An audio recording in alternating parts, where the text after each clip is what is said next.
All right, we're going Yep. live. Alrighty. Are you finally on YouTube now? I'm back on YouTube and we are Let's live. go. I'm here with my best friend Sid. Are we live? We're live, we're live, we're live, we're live, we're live. Okay. All right. Don't do anything stupid. Sit perfectly still. Like give me your good Can't. Can't. It's television. What do I do? Your backdrop looks very clean today. Like millions and millions of people are gonna see this, and Yes. trillion, like other aliens are gonna see this. What's the backdrop? It looks like peach colored. It's the same office.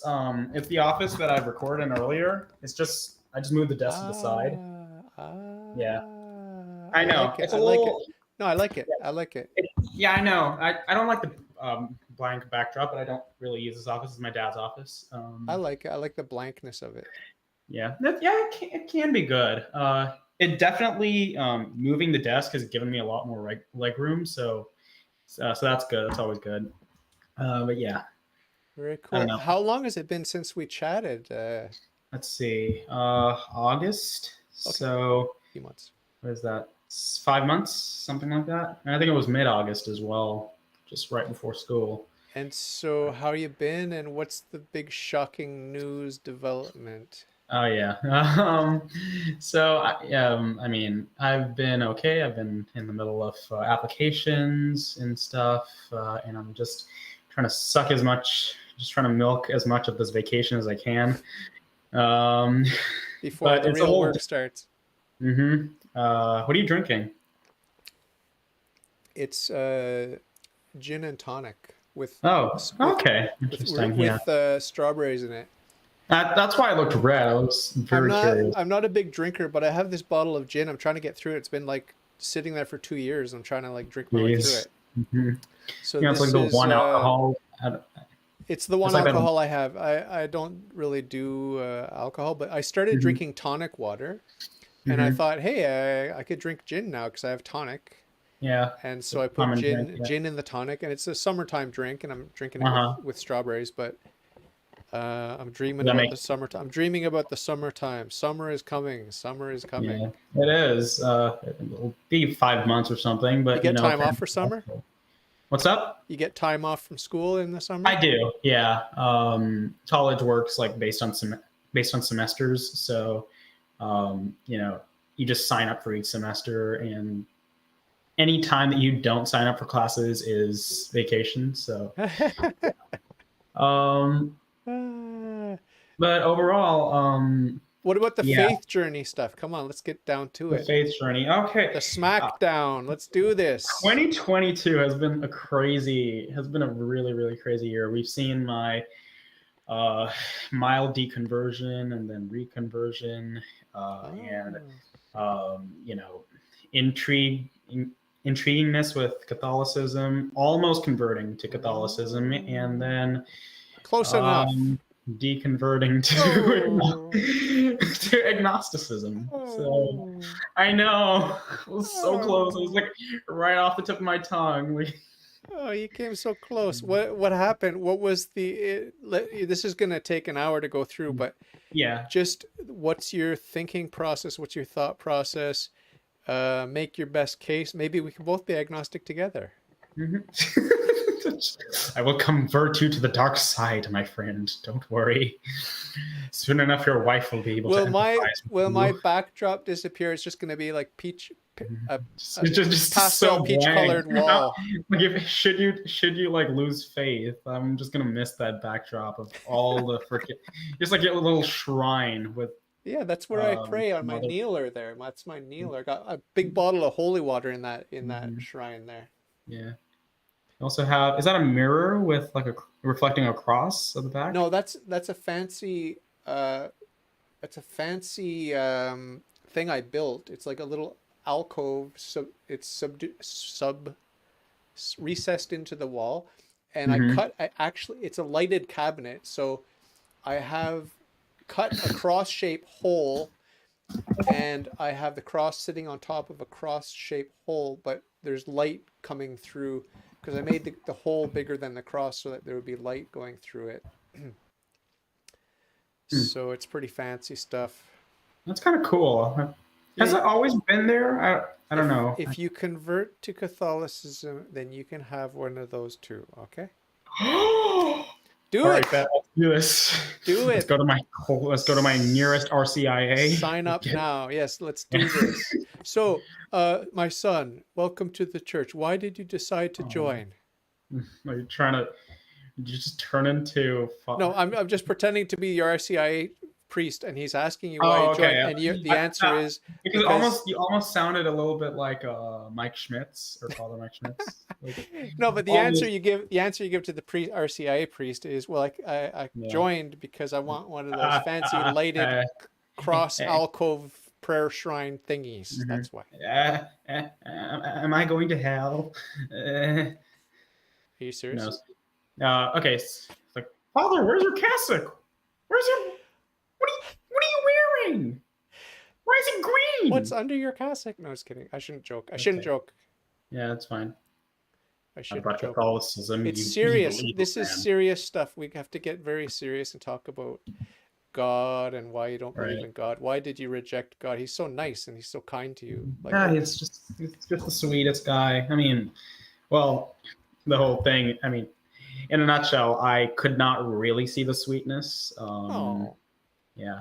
I mean, that's obviously just an emotional thing, but there was never an emotionally jarring you moment. It never was just loved God? Is that safe to say? I always did. I mean, I had like my ups and downs with him, and I still try to pray whenever I can. Ah, that's nice. Keep Like that. Keep you know, doing that. Keep doing that. yeah, you'll turn heads someday.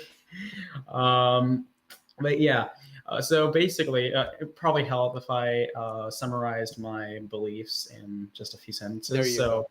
I would, I would consider myself an epistemic agnostic. Something that, what's his name? Do you know who Majesty of Reason is, or Joe Schmidt? No. Okay, well, he's a YouTuber and he does philosophy videos. So he would consider himself something like that, which is genuinely having no idea if there is God or not. So I don't take a position like whether I don't take an atheist position, but I don't take a theistic position either. Um, I would just say I'm right in the limbo region. Like I have genuinely no freaking idea whether there is a God. I lean more to the theistic side because of all the arguments that I've heard. A lot of arguments were good.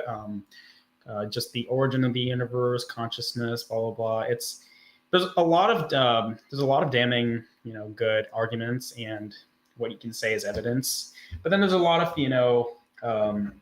opposing evidence, mostly to do with the problem of evil, and I feel like it is the biggest it is the biggest Obstacle. pushback that theism has, or Christianity even. And yeah, some people, and soon enough, like I kept reading those answers. That was one that has been bugging me like for throughout 2022. And I tried, overcoming that. Like there's another reason why I looked into Catholicism and found quite a bit of comfort there too. But I could never, I could never get through that whole, you never get through that whole perspective of perfect being, like omniscient, omnipotent, omnibenevolent God, and reconciling the problem of evil. Well, not necessarily why people do bad things, because that happens. It's just free agents, but natural disasters specifically, I could not, like natural evil, some may call it. Those are really difficult for me to reconcile. And people with opposing beliefs, it was another thing. There are 5 billion people who do not identify as Christians. Like there's only 2.5, I say only, it's still a lot of people. There's 2.5 billion self-proclaimed Christians. I wouldn't be surprised if about 30% of those Christians had no clue what their faith was. But that's lazy Christianity, but whatever.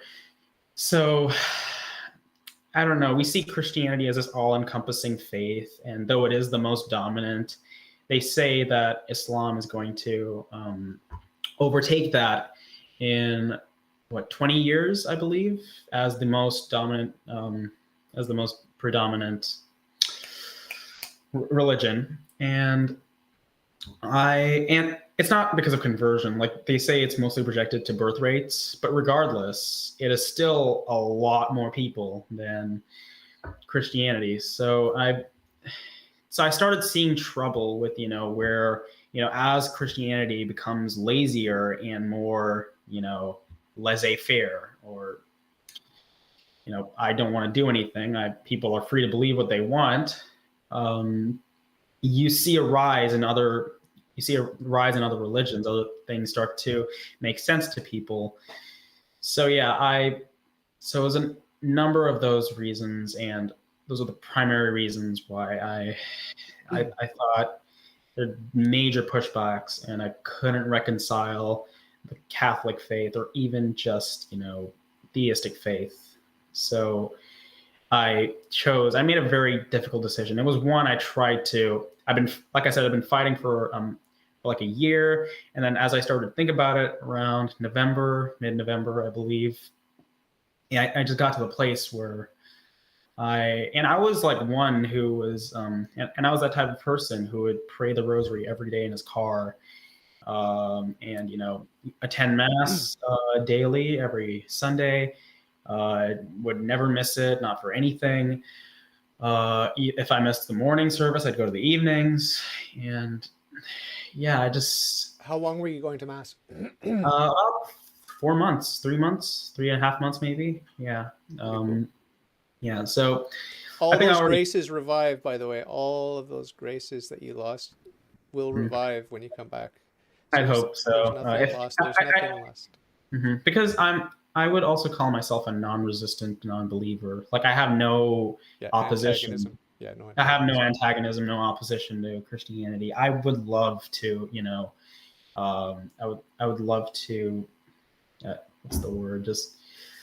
I would love to feel, the love of Christ and all of those, not just an emotional hit, but I would love to, have an experience like one of those things. No matter how much I've been praying, I never got something like that. I never got a satisfying answer from people about why there was so much of these evils I was talking about.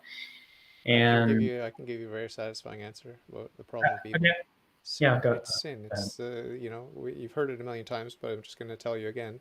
Yeah, no, just go ahead. Like I said, free will is good, but by its very nature, it's subject to abuse. Mm-hmm. Think about what free will is. It's subject to abuse. And the natural evils in this world, they all come from sin. Original sin and actual sin. The whole world is out of joint. If you've read what St. Paul says about the universe groaning under the original sin, it's out of joint. Everything, the time is out of joint. Just read Shakespeare. What cursed spite that I was born to set it right, because time is out of joint. So it's the fall. It's the doctrine of the fall. You'd have to be a fool to deny the doctrine of the fall. All you need to do is, as Chesterton said, pick up the daily newspaper and read it. The fall is the only dogma that we can know by looking out the window or looking at the newspaper. Look at the news. I've been told.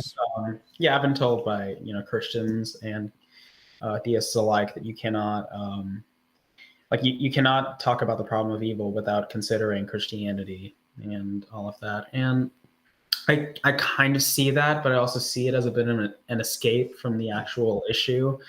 And I get that, how original sin can, pass down, an inclination to do wrong, to populations, whether you take the every man from Adam view or, Adam being a major figure of Christianity, like with other people existing, whatever view that you take. I don't know how original sin entails that the universe or other animals necessarily have to suffer because of, the sins of.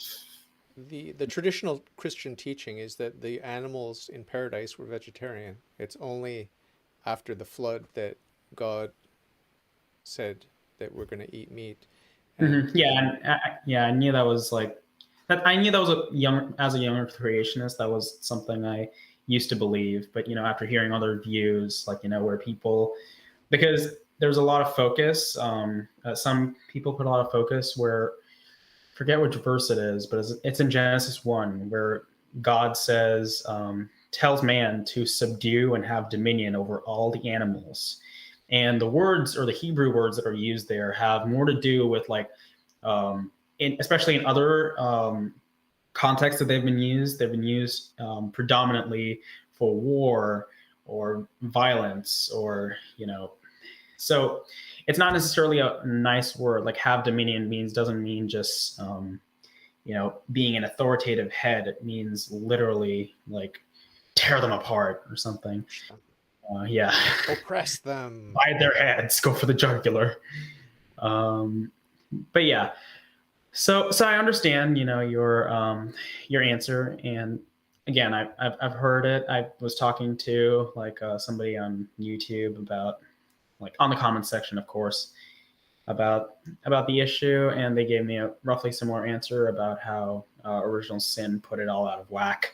Yeah. And it never made sense, or he didn't really explain how that would affect the universe, or like how that would affect the entire Earth, especially causing in natural disasters and all those events. So that was I would just like to say that I disagree with whoever told you that you can't have an account for the fall without Christianity. I was a generic monotheist before I became a Christian, Mm-hmm. and I knew intuitively and rationally that we live in a world that is not right. It's a well-ordered world, but it's out of joint. And I was not a Christian. I was anti-Christian, okay? And I knew that God is perfect, and that I am imperfect, and every human I've ever met is imperfect, and even my goldfish has a disease or whatever. It's like there's nothing here is going as it should, ideally. We don't live in a paradise. So I was a generic monotheist, and I knew this is not paradise. I mean, you don't have to live very long to realize you're not living in a paradise. Okay? And you don't need Christianity. I'm sorry, you don't need Christianity to know that we're not living in a paradise.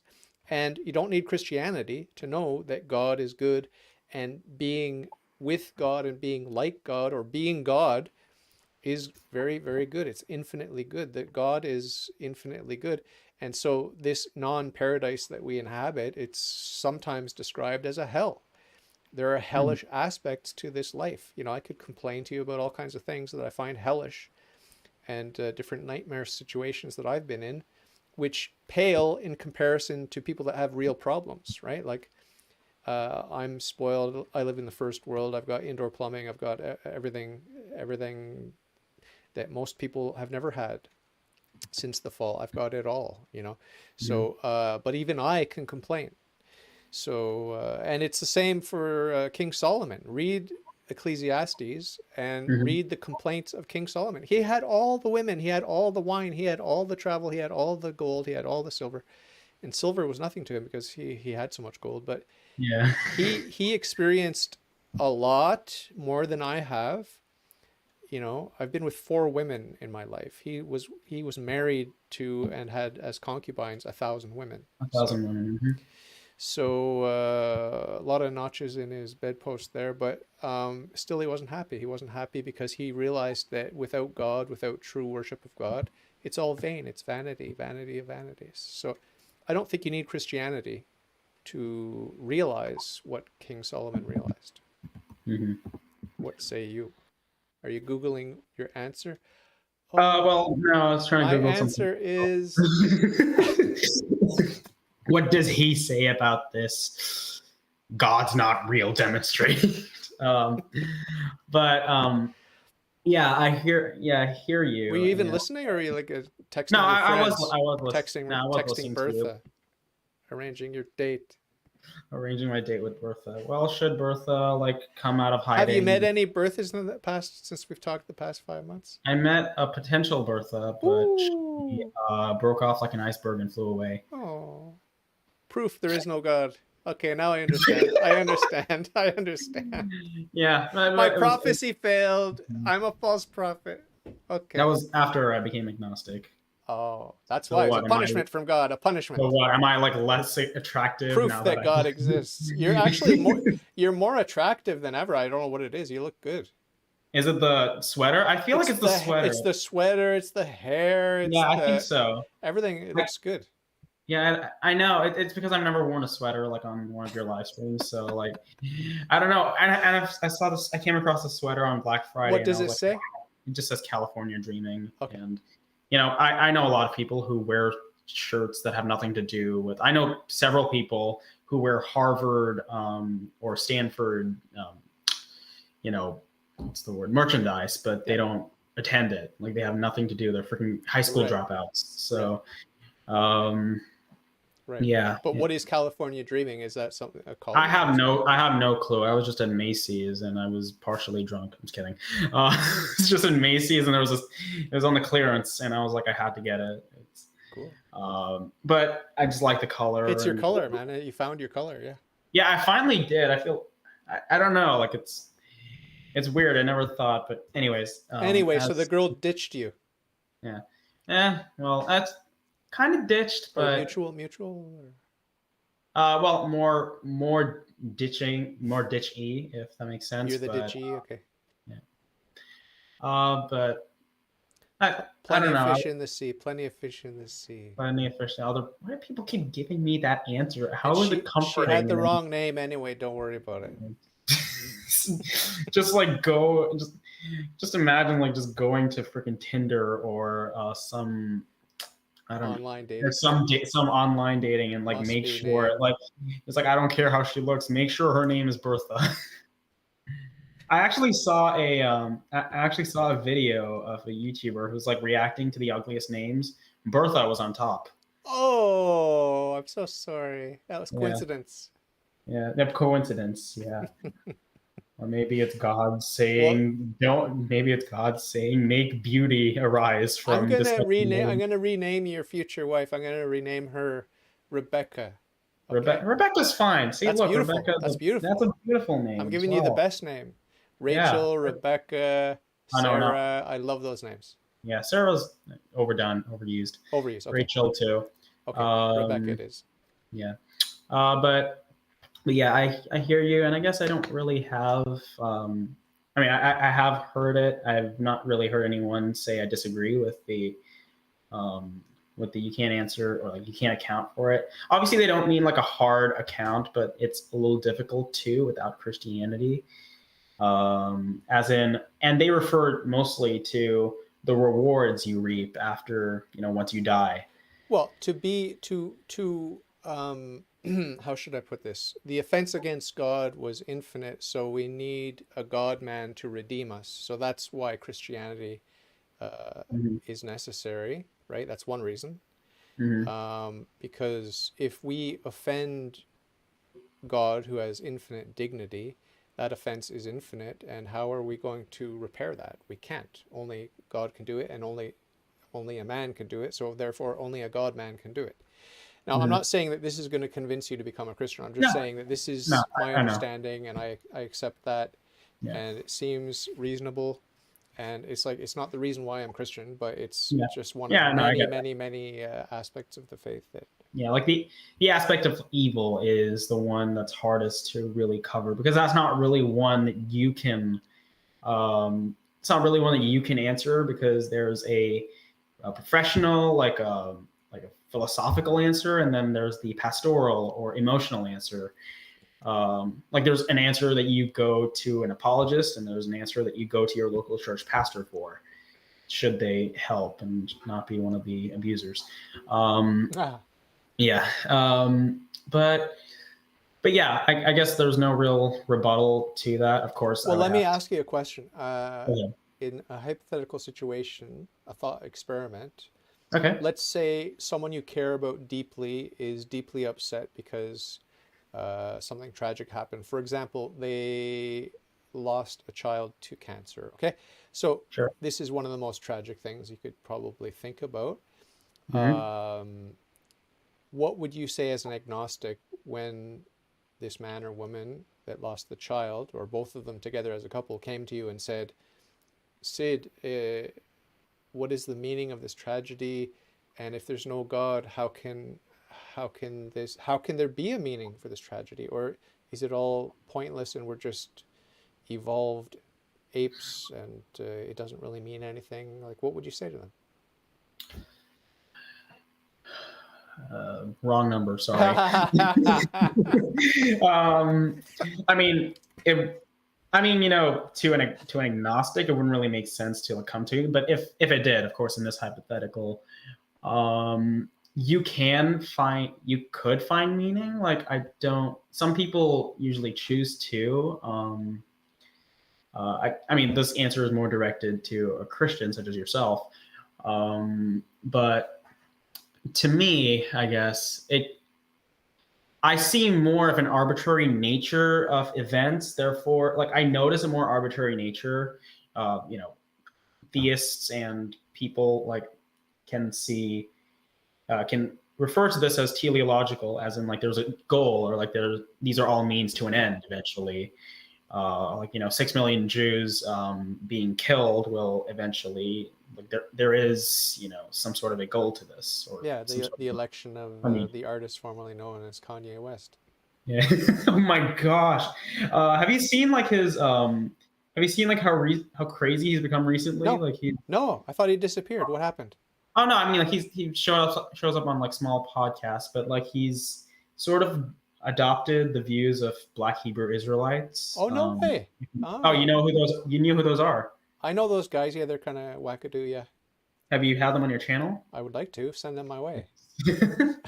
I don't know. I don't actually know anyone who is. I have plenty of. I recommend you don't befriend them because they're probably dangerous. Honestly, like I think I've seen like they don't associate with somebody who's they don't even associate with people who are black. They don't associate with whites, blacks, Jews either, Mexicans, blah blah blah. You name it. If you don't have Semitic blood within you, or if you're not one of the chosen ones, you cannot be one of us. Yeah, but Militant, very militant style. yeah. So it's also that was another thing. Like people have that was another thing I had trouble reconciling. People of different faiths have are very devout. Black Hebrew Israelites, Mormons, Jehovah's Witnesses. Like they all read like this. Should we all approach the same evidence and come to different conclusions? Whatever. But traditional, they won't be able to reap the rewards that Christianity or like nominal Christianity is offering to them. Or should Catholicism be the true faith? They can't really reap those rewards. Obviously, you can say God has a plan for those like outside the church, but it's a little difficult because that is most of the Christians and non-Christians. Like there's the Catholics make up 1.25 billion of the world, I believe, and that's like what 15% of the total population. So everyone else is just sort of left on the jury, and like the jury is still up there. So I don't know. Like that can be either God has all the time in the world, which obviously he would, and will judge most of the world, or I don't know. There were a lot of variables in this that were very difficult to account for. And maybe you have an answer to this, or like maybe maybe you have some thoughts. Like For sure. Yeah, my friend Daniel Drazenovich is in the chat. mm-hmm. He asks, is his loss of faith because of the problem of evil in the world? Yes, that's the main reason. He's probably joining us here late. That's why he didn't hear that you said that. Variation of it, but yeah, it is. Yeah. So I want to tell you what I've been obsessing about for the past year or so, which is something that I read in this famous book, Fundamentals of Catholic Dogma by... I've lost count of how many times you've brought this on the screen. I know. I still need to get it. Get a copy of it. Yeah, I've got a copy of like other books. I got one from Jimmy Akin. This was when I was, considering Catholicism. I got one called the Case for Catholicism by Trent Horn, Okay. or Why We're Catholic.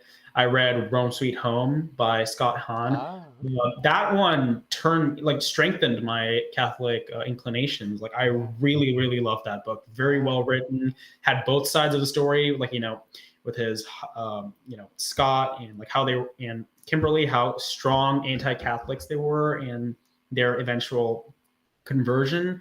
Especially Kimberly. I see a lot of Kimberly in my mom. She sort of takes what she reads about Catholicism, like they worship Mary, like she's her own deity, and all that. And these are stuff I used to believe as well. And then eventually, it takes a while. Blah blah blah. Yeah, it's a rude awakening, of course. But as progress occurs, like between as you talk to more people, your views get more developed and not closed up. So yeah, that was but yeah, so that was a very, very well written book. pretty cool. Mm-hmm. So the idea that I want to convey to you, and I've said it a million times on my podcast, so forgive me, my listeners, for repeating it, but I love it and never tire of repeating it, is that, and it's in this book by Ott, it's also in the Second Vatican Council, is that there are the church, the Catholic, the church that Christ built, the body of Christ, the mystical body of Christ, subsists in, as Vatican II says, the body of Christ subsists in the Catholic Church. And the Radtrads and the Sedevacantists, they don't understand why the Council Fathers used this word subsists in. Why don't they just say that the church is the Catholic Church? Why do they say that the church subsists in the Catholic Church? And the reason is very highly relevant and important to the question of ecumenism, because all of the means of salvation are in the church. That's why it's called a perfect society, because all of the means of salvation are inside the church. Outside, could you define subsists real quick? Yeah, that's what I'm doing. I'm defining subsists. Okay, so within the church, you have all the means of salvation, but outside of the church, there are various means of salvation, which are by definition Catholic. So the Protestants, some of them have baptism, some of them have the Eucharist, or some sort of mirror or shadow of the sacrament of the Eucharist. They don't have an actual sacramental Eucharist, but some of them have, they all have marriage and these sorts of things. So there are elements of God's saving truth outside of the Catholic Church, outside of the visible boundaries of the Catholic Church. It's only within the church that we have the fullness of the saving truth. So that's what we mean by subsists in. It's all there, and parts of it can be found elsewhere, but all those partial truths that are found without, those means of salvation which are found without the visible border of the church, those means all tend toward unification. They tend to bring people back into the fullness of the truth. That's the purpose of them. And that's why we shouldn't get too upset when we look at the statistics. How many religions are there? How many Christian denominations are there? How many agnostics and atheists are there? And we shouldn't be worried about it, because the point that was made in Ott's book and in Vatican II is that there are these means of salvation which are drawing us back into the Catholic Church, no matter where you are. And there are therefore, broadly speaking, two types of people: those who will end up in hell and those who will say yes to the grace of God and end up in heaven. Those are, broadly speaking, the two kinds of people. Okay, we cannot know that someone is going to end up in hell. We can, and if we're charitable Christians, we're not allowed to condemn anyone, living or dead, to hell. We have to give the benefit of the doubt and say, well, God in his infinite mercy, he desires that all men be saved, and so we'll leave it in God's hands, and God only knows. And we know that there are people in hell, and that it's possible to say no to grace and to go to hell, but we don't know in this particular case, like your nasty uncle or Hitler or whoever. We can't know. It might be tempting to say, like Judas, it might be tempting to say Judas is burning in hell, and certain saints have said that, right? But we, technically speaking, we cannot say that. And so, broadly speaking, those two categories of people, those going to hell, those going to heaven. Okay, but we don't know, so we give the benefit of the doubt. So if I'm giving the benefit of the doubt to every human being that I encounter, what does that mean? When this guy's a Satanist, literally killing and eating babies, What does it mean to give him the benefit of the doubt that he belongs to the body of Christ? Well, what it means is he belongs to the lowest grade of Mm. of Christian, which is a potential Christian. He has Right. neither the faith nor is he in the state of grace, but he has the potential. Mm. The next grade up, the second class Christian, is that one that has the faith but is not in the state of grace. And the first class Christian is the one that has the faith and is in the state of grace. So that would be a Catholic who's recently been to confession, or a Catholic saint, or whoever. That's a So lot of people in those are the three purgatory. classes. Those are the three classes of Christian that we have, and the most reviling and According to repugnant Wittig. sinner, the most repugnant sinner that you can meet, it might be the man in the mirror in your case, I don't know, but the most repugnant sinner you can meet is, by an act of charity, you have to give this person the benefit of the doubt that they are at least a potential member of Christ.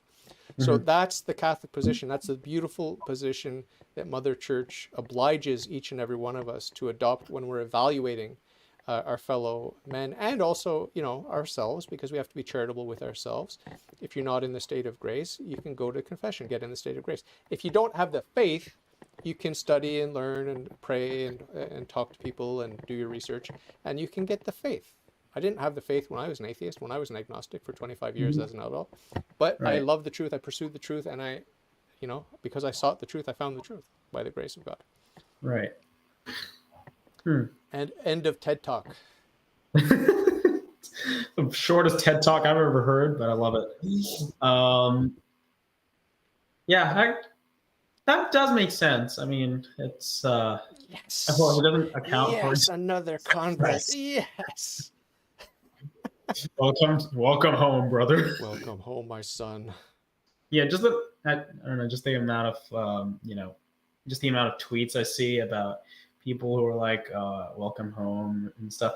Because a few months ago I had tweeted like I prayed the rosary like for the first time, and a lot of people were like, welcome home, like glad you're experiencing the love of our God, brother, and all of that. And yeah, and I don't know what else to say.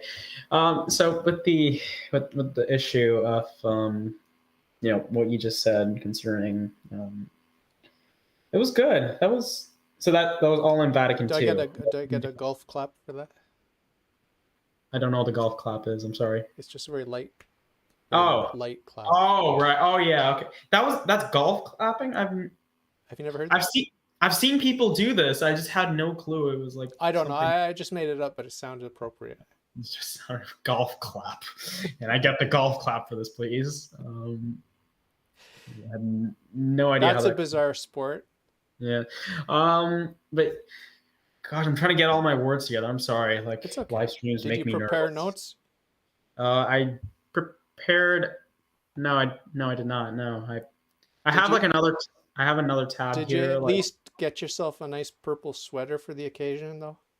I have a blue sweater. I do not have anything purple. Is that blue or purple what you're wearing? It's blue. Okay. Yeah, I would hope so, at least. It's a very, very rich, deep blue. Otherwise, I just found out that I'm colorblind on live stream. It might be. Yeah, I think it is blue. I think you're right. Yeah, I think it is. Yeah, I think it's. I've got 3 different screens with 3 different images of you, and some of them look blue, some look purple. Some of them you have little red horns sticking out. Mm-hmm. Yeah. So, yeah, I guess like my primary issue, and you could like give the same answer, I suppose, because there's no real pushback from me like in any of those, because because when it comes to like faith-based arguments, I can't really push it back unless it's something bizarre, like only this can account for it or something.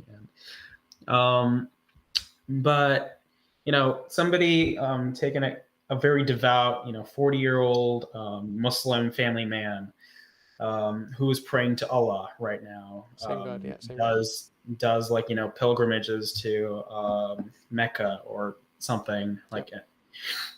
And on the other hand, you have this the 6-year-old Catholic who is baptized into the faith. I mean, you can only get baptized once if you're a Catholic, and that's at infancy.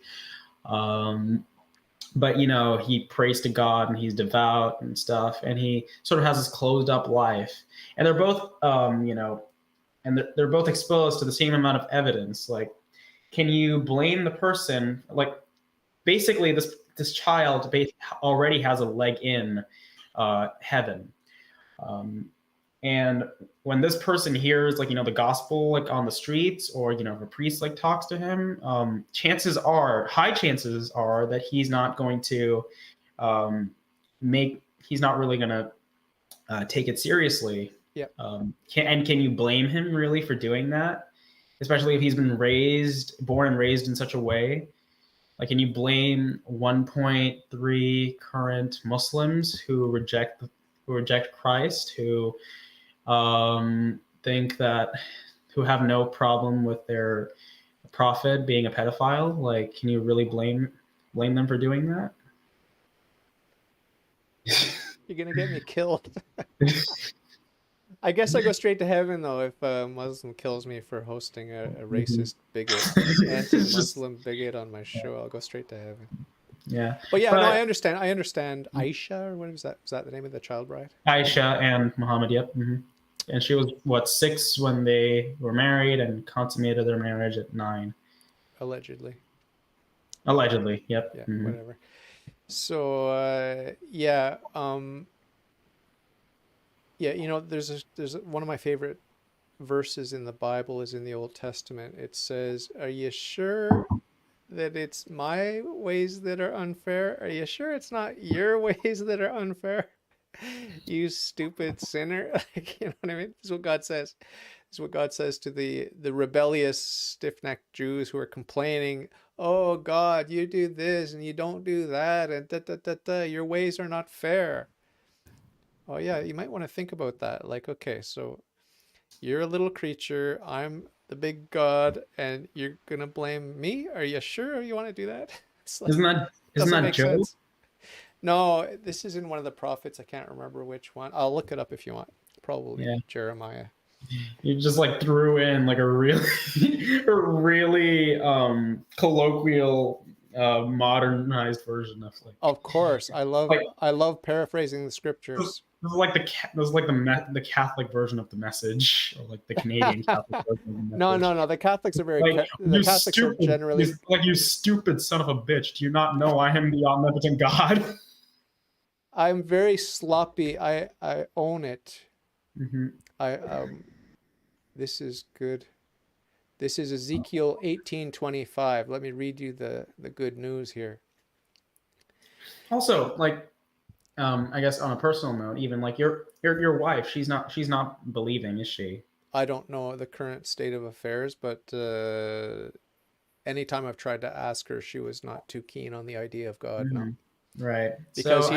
Because he's a big meanie, and he really is. It's the problem of evil. It's the problem of evil. That's what has, up until now, prevented her from admitting that God exists. So I don't know. I haven't pressed her on the issue in a couple of years. Mm-hmm.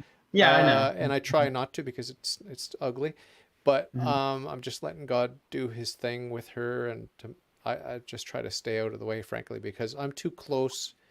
If you wanted to come and talk to her about God, that would make sense. But for me to do random 19-year-old fly up here, and random 19-year-old comes all the way to Canada, like.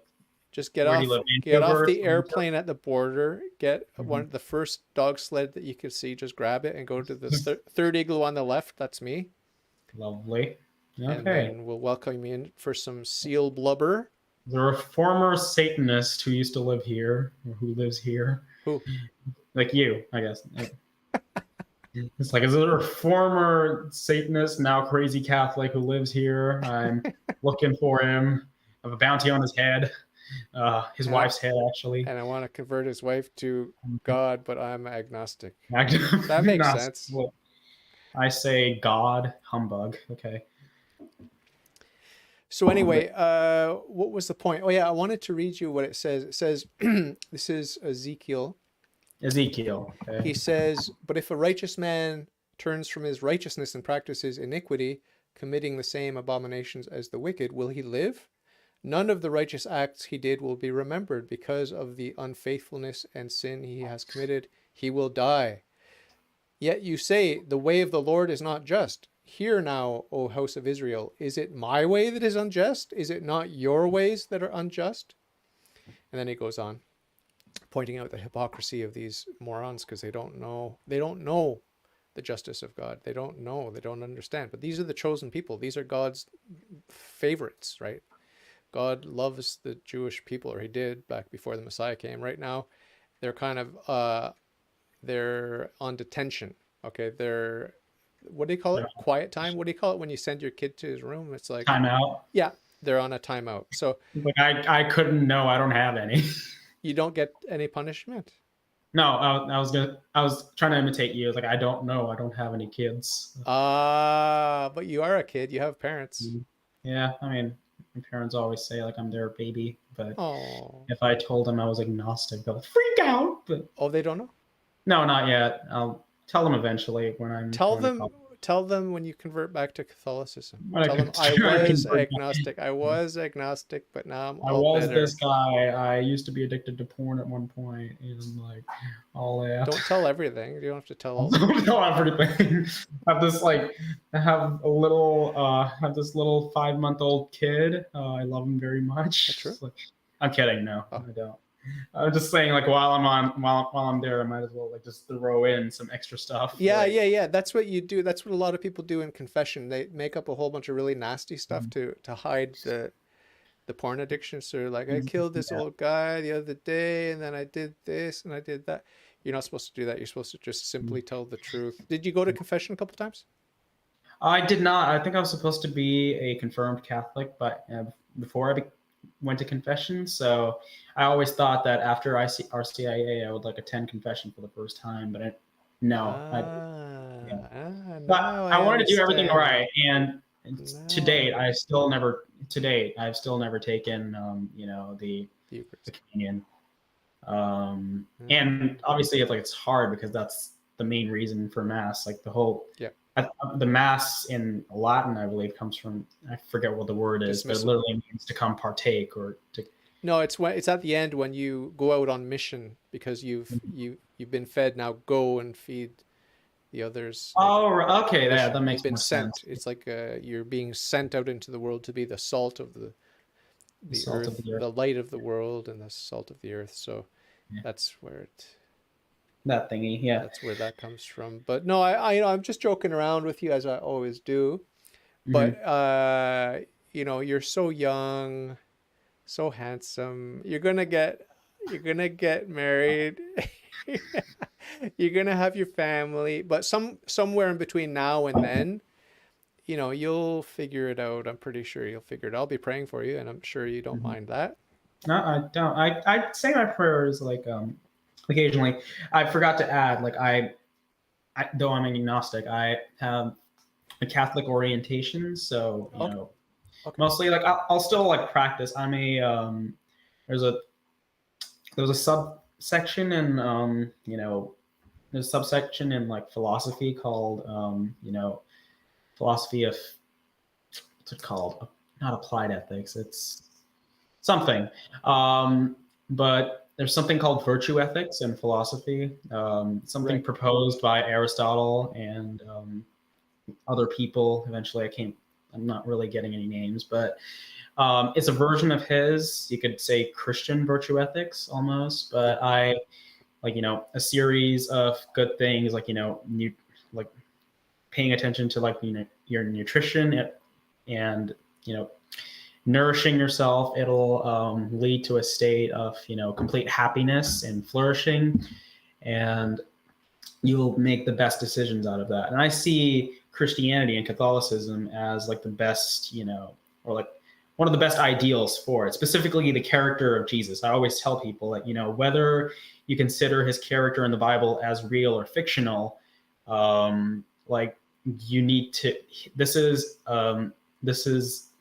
a person that we need to embody, that we need to, and like try to emulate, like we should try to have his moral prowess and his decision-making, his righteous attitude. Philippians 2:3-5 says, look for it. I wrote a paper on this for college. I forgot what it's. 2, 3. Hello. Come on. This is where it would have been good to be prepared, but whatever. It's all right. All right. Here. NIV, sure that works.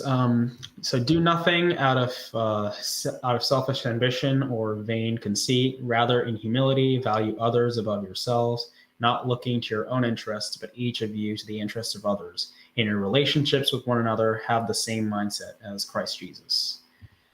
So this is something that I try to tell people, and this is something that covers my views to a good extent, where even if you aren't believing, like this is the sort of this is the archetype that one should strive to follow and strive to embody.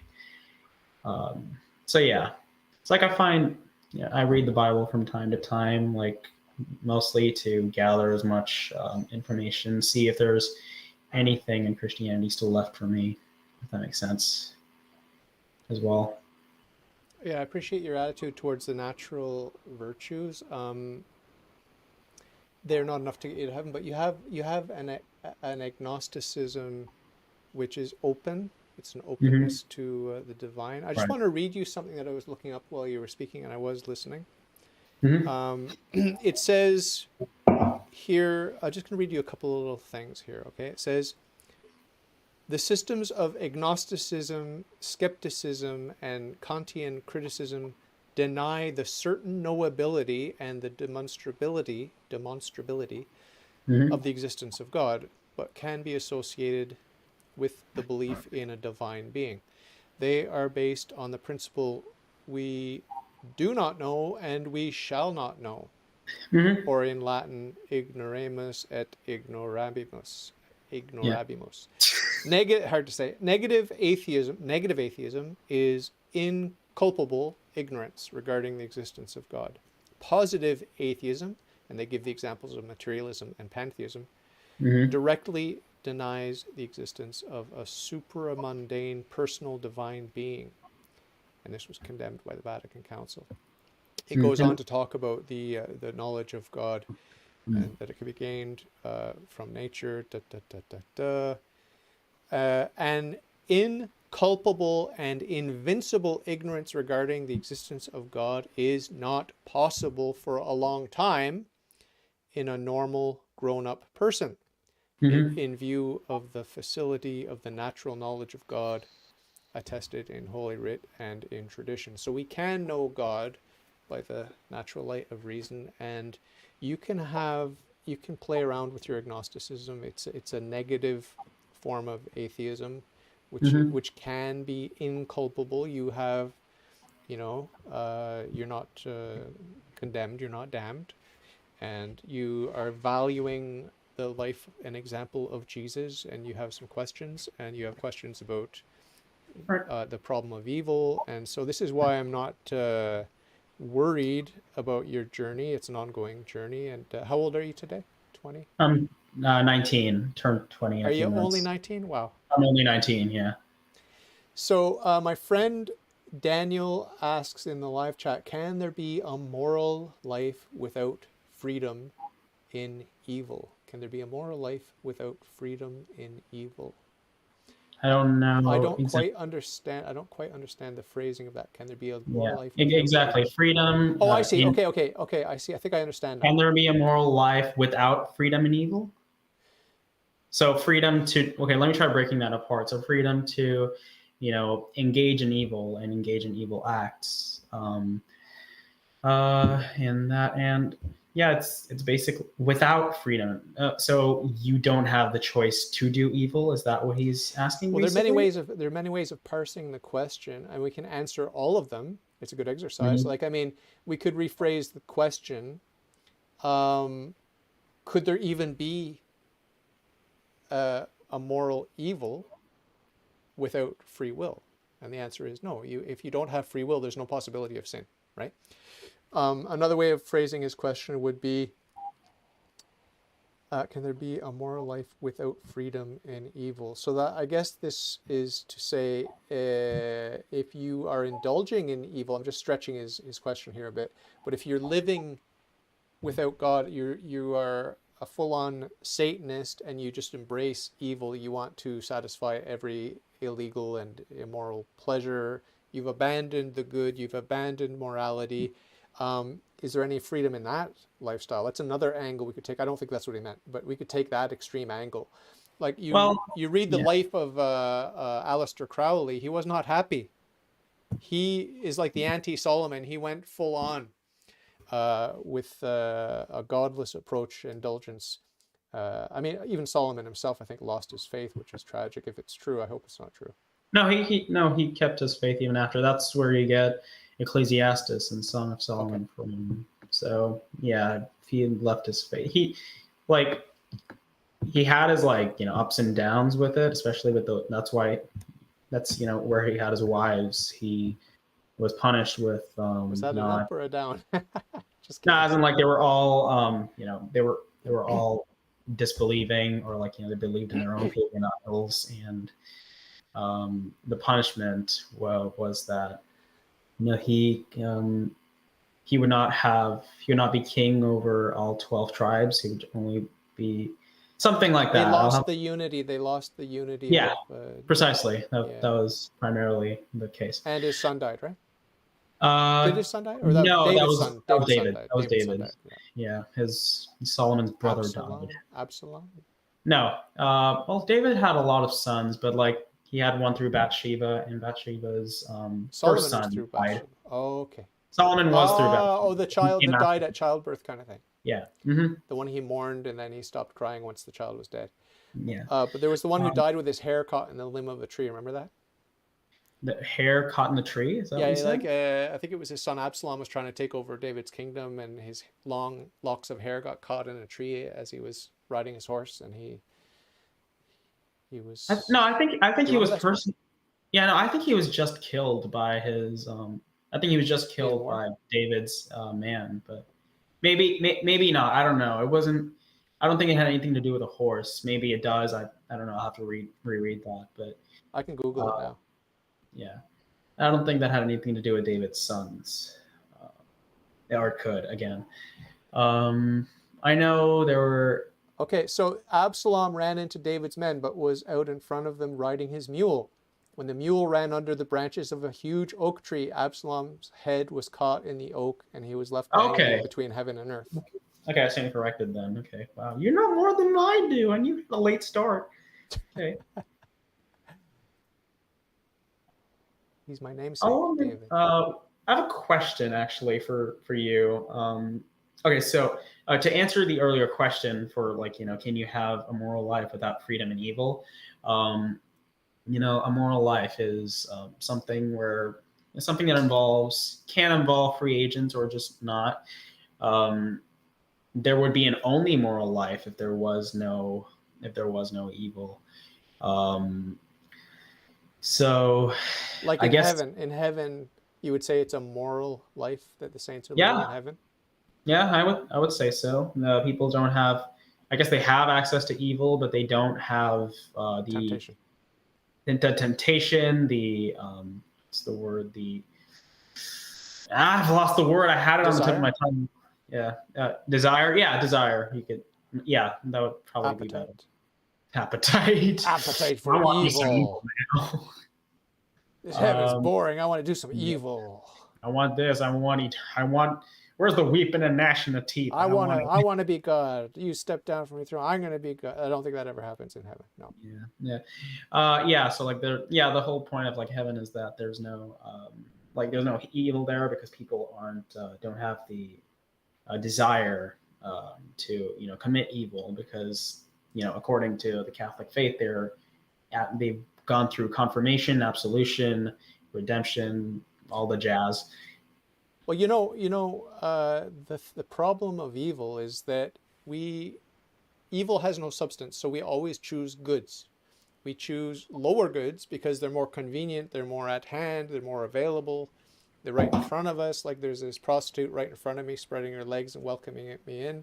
Doesn't cost too much, it's cheap whore, and I just go for it because it's right there. Okay, whereas to say no and to wait for the pleasures of heaven that requires self-control, and I'm going to feel like I gave up on some immediate pleasure that was right there waiting for me. And so but heaven, you see, the thing is with heaven, we don't have cheap, paltry junk food pleasures at hand in our face 24/7 saying, hey, eat the junk food, eat the junk food, eat the junk food. It's salty, it's sweet, it's this, it's that. Okay? Right. It's also preserved with all kinds of deadly chemicals, but just eat it because it tastes good. In Uh-huh. heaven, we don't have that. We have the real deal. We have God himself, who is the source of every goodness. And so we have the real good. And Plato talked about this. He talked about how when you are able to see and have access to the good, you will choose the good. It's only here below in this fallen world where we choose lesser goods because we don't have heaven here.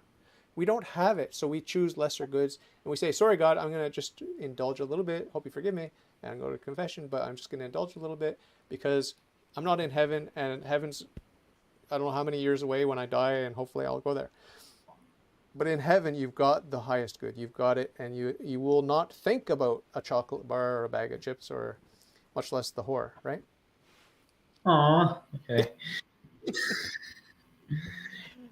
So That's that's why in heaven we don't choose lower goods because, well, first mhm. of all, they're not around, they're not Yeah, available, they're not accessible. and Yeah. they pale in comparison to the true good, which is God.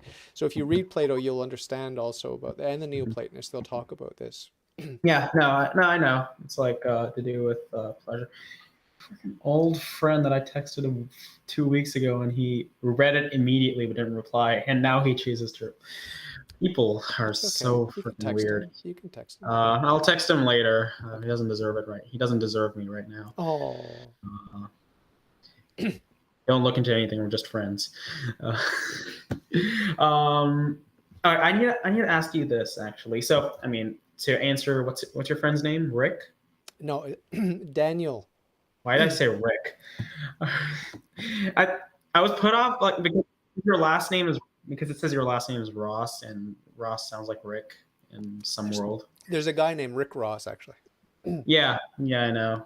Don't like his music, um, but yeah, to answer his question, I mean, if you, I mean, basically, what do you think heaven is? Like, heaven is a place on earth. Um, it's just a place where we don't have access to evil, and I don't. And if there's no evil, you can't even say there's no real morals either. There can only be a moral world, I guess. Only be the desire to do good. In a way, so say in a way, yes, that answers your question. Now I want to ask you. Sure. Sorry it takes so long for me to get to the point. Um, but you are a Catholic and you are a young Earth creationist, Yes. and you made that clear. Um, so And I remember the first time we spoke, you brought up that you were a young Earth creationist, and I don't know if this was a primary reason, but because this would entail that the Virgin Mary and Yeah. Jesus are they descended from apes, which I don't necessarily see as a bad thing. I mean, you can if you want to, but whatever. But most Catholics, including the ones who debate, including the ones who are who are the biggest proponents of the Catholic faith, don't believe in young Earth creationism. In fact, the Church has no says like no matter what you believe on the creation story, it has no like what your opinions are on the creation story. It has no bearing on your salvation or any of that. It doesn't promote or promulgate any sort of inclination towards young Earth creationism. So I just curious to see why you feel the need to, or why you think it's necessary. Well, because of the weight of tradition and because of the dogmas of the church, like God created a good world, that's a dogma. Okay, God created a good world, and it's a dogma that with the first sin, with the fall of Adam and Eve, death and suffering and thorns and thistles entered the world. Okay, and it's a dogma of the church that the soul is the form of the body. Okay, Mm-hmm. and I could go on. There are many, many dogmas which are incompatible with any theistic evolution. Now, there was there was some leeway given by a certain pope in recent times to investigate very carefully questions of special transformism, where God took the slime and he transformed some pre-existing matter into the body of Adam, okay, and created his soul ex nihilo, as we all must believe. We must believe in the special fiat creation of the human soul, okay? But the church gave permission, a very limited permission, to investigate both sides of the question of special transformism, not Darwinian evolution, not, the story of suffering and death that is the Darwinian evolution and its later variants, Spatial neo-Darwinism and all transformism, is sorts of that what you things. said? I'm sorry? Or special? Spatial or Special transformism.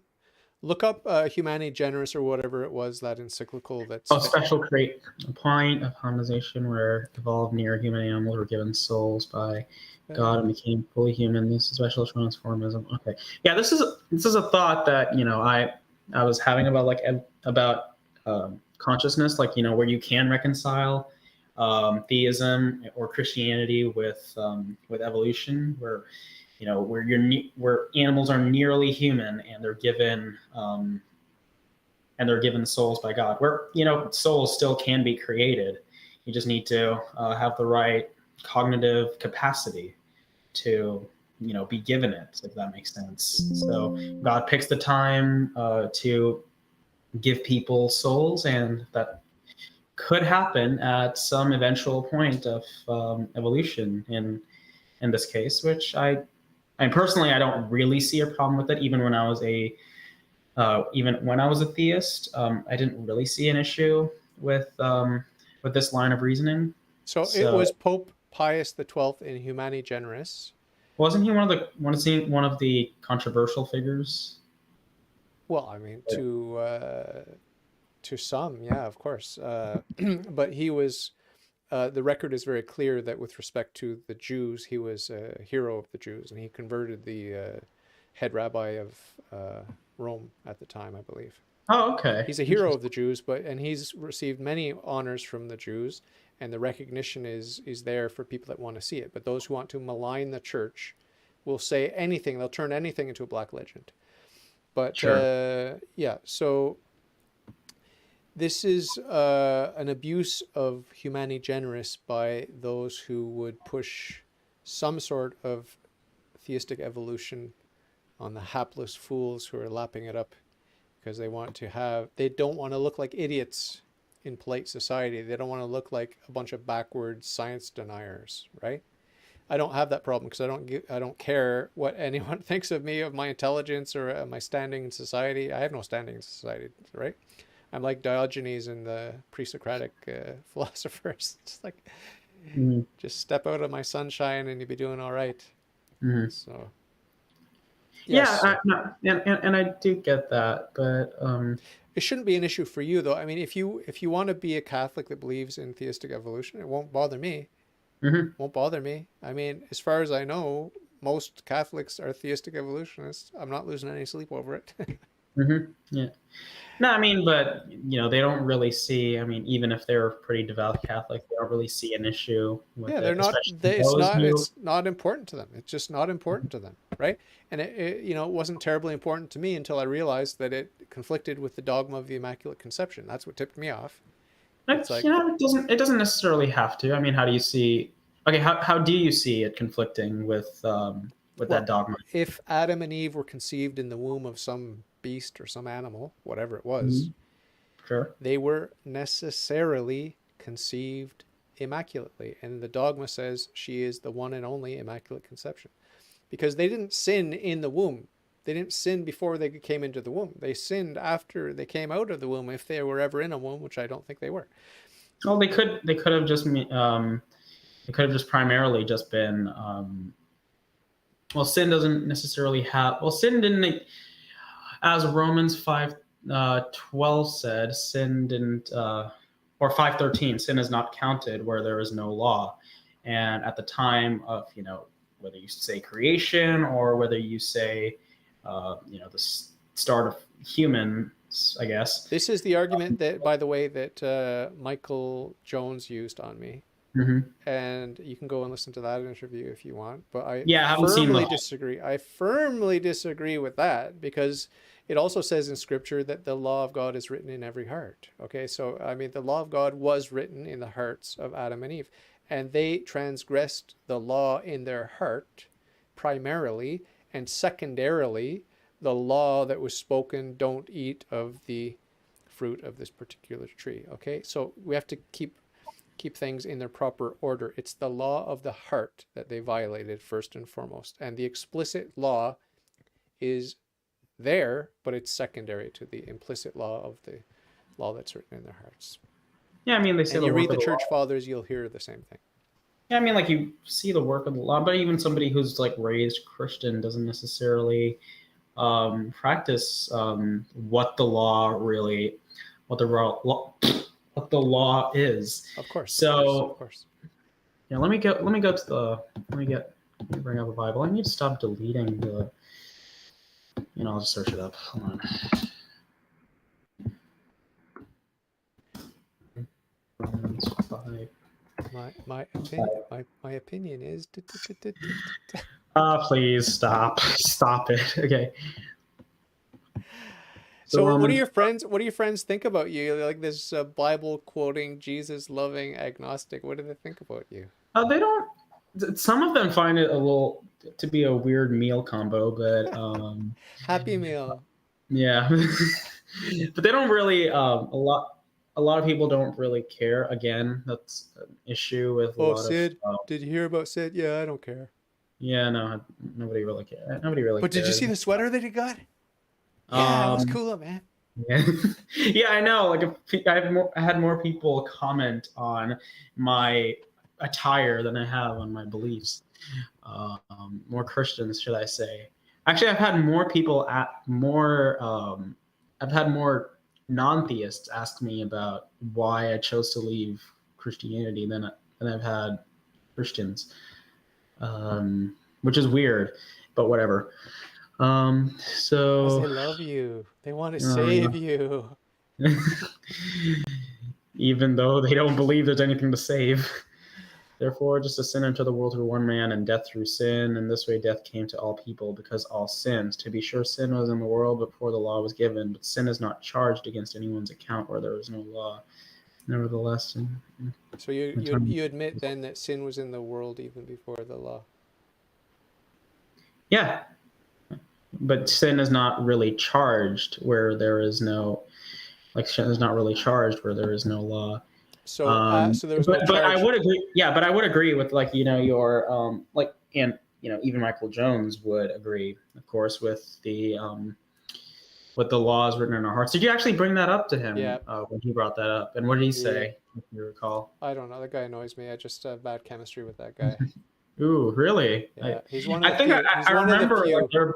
I remember some heat arising from it. Yeah. But it seemed like mild heat. All heat and no light. Yeah. With you, it's all light and no heat. Owie. Owie? No, I don't care. Howie, help me. Howie, are you praying to the great Howie in the sky now? Howie in the sky. I love it. Okay. And let me look at Romans 2, because let me just get here. Oh my God. I'm so off today. I'm an agnostic, and I can prove it from Romans 2. All who sin from above also perish from above the law. All who sin under the law will be judged by the law. There's not here in the law. According to the law written on their hearts, their consciousness also bearing witness. Okay, fine. Yeah, I don't see an issue with that. Blah blah blah. So the question at hand was whether they need to be immaculately conceived. And I don't really think that's necessary. They don't really have to. They can still have. Well, how can you sin? How can you sin before you exist? That doesn't make any sense. They had to have been immaculately conceived if they were conceived. Therefore, they were not conceived. No, as in there could be, as in just before the offspring and the parents, there could have just been that moment, that one mutation, that one mutational difference that brought up 23 chromosomes of this specific, So human you're saying characteristic, sin is a and genetic where thing? a soul gets created by God and bestowed into the life of that, created new, No, but a new soul is thing. not a material configuration. It's not a configuration of matter, energy, and space-time, right? Mhm. It's the other way around. The soul is the form of the body. It's the soul that determines the body, not the other way around. That's a dogma of the church. So listen, if you come back to the church and you want to be a theistic evolutionist, we can agree to disagree. I ain't going to worry about it. I'm not going to lose any sleep over it, and I'll still be No, no, your no. friend. I know that. It was just It's not a the big deal. whole thing. No, but what about Should not be animals? on the top of your list right now of things to worry about. That's for sure.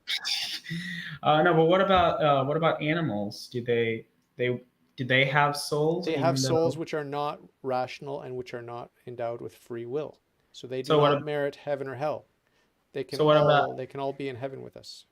So why couldn't the same be said for, um, you know, uh, non-humans transitioning to, like, all near humans transitioning to humans? Like why can't there be a moment where the soul becomes fully developed, or not fully developed, but like Souls developed don't enough develop. to Souls become don't a? develop. Souls do not develop. That's if you understand uh, the difference between essence and accident, then you know that metaphysically speaking, it's absolutely impossible for a lower life form to cause a higher life form, period. It's called the principle of proportionate causality. It cannot happen. You cannot get a higher, more perfect life form from a lower, less perfect life form. Yeah, but We do have to wrap it up here. I'm going to have you back another day, but I can see your mouthing to your friend there, it's family my member, dad. your dad. Yeah. Um, We I will mean, wrap it yeah. up here. It's a good time to wrap it up because I have to go hang with the wife. My friend Daniel says in the chat, law denounces sin, limits it, but cannot conquer it. Exactly. So that's what St. Paul was talking about. The law made us aware of our sin. That's what St. Paul's main point was. But to be continued. We'll stick a pin in this. We'll stick a pin Sure. in evolution, and but it should not be your top priority of things that you're trying to figure out. You should start by figuring out if you're God or if God is God. That's the top. That's your number one homework project. Okay. Are All right. you God or is God God? I'll give you a little hint. You're not God. God is God. There you go. Not sure of that. Okay, that's. We'll wrap it up here. I always enjoy talking with you, and please take good care. And are you going to be too busy to talk to me for the next 6 months or what? 6 months? No. I mean, in the next maybe. Spring Yeah, break, maybe. March. Yeah, hopefully, like in the middle of my semester when I have time. Like, yeah, we could work something Well, we'll out. chit chat on Twitter. How's that? Yeah, we can do that too. Yeah, I did you?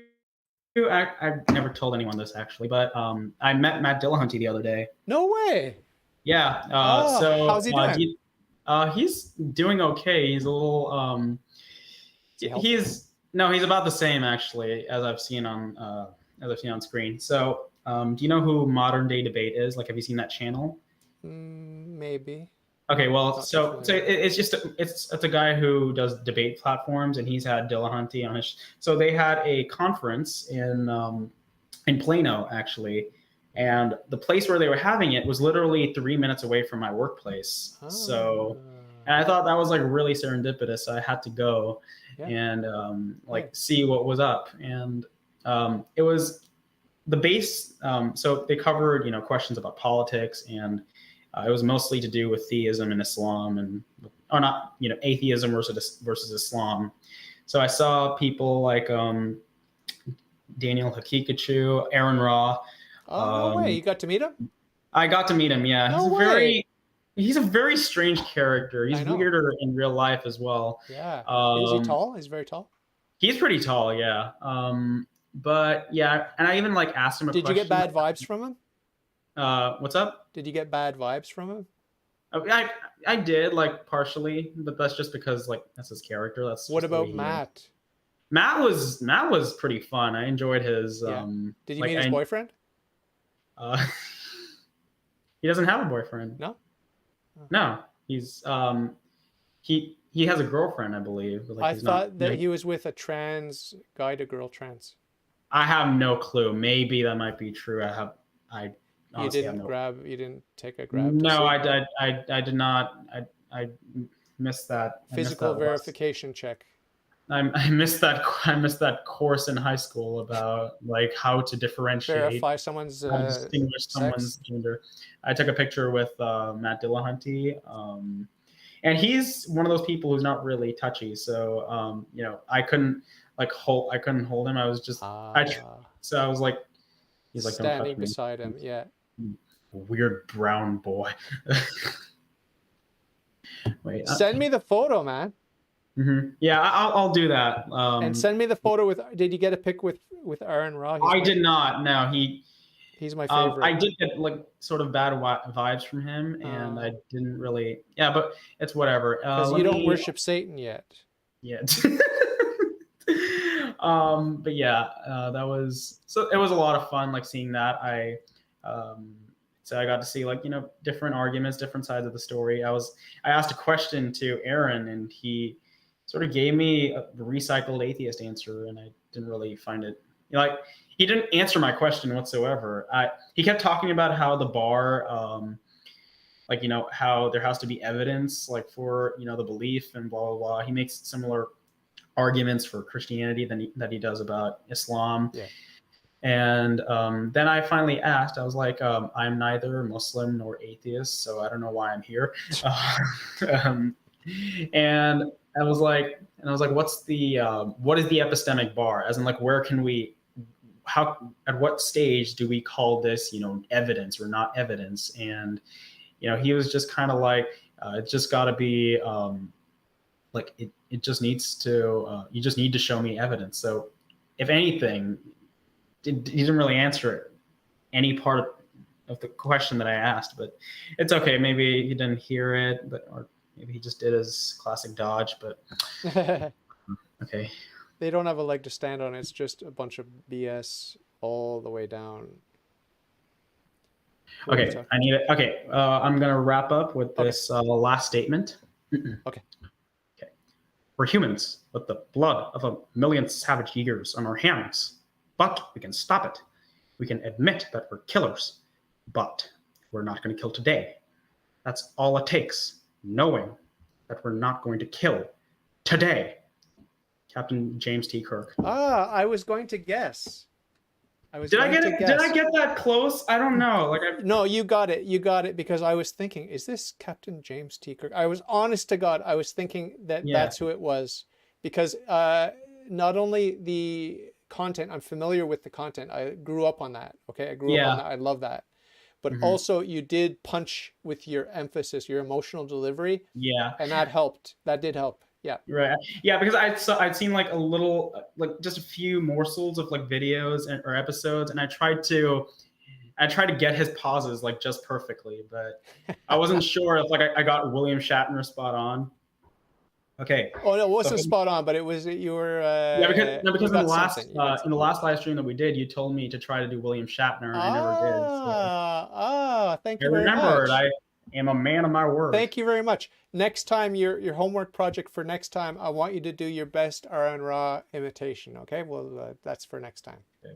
All right, sure. You know what? Send me a list of people I need to do impressions of, and I will give you my best attempts. All right. All right, my brother. I love you lots, and I'm praying for you. Okay. Appreciate, man. Take good care and have fun at school. Not too much fun though. Not too much fun. Yeah, I expected that. Be All good. Right. Be good. Well, stay safe, have fun, and don't get that vaccine, I guess.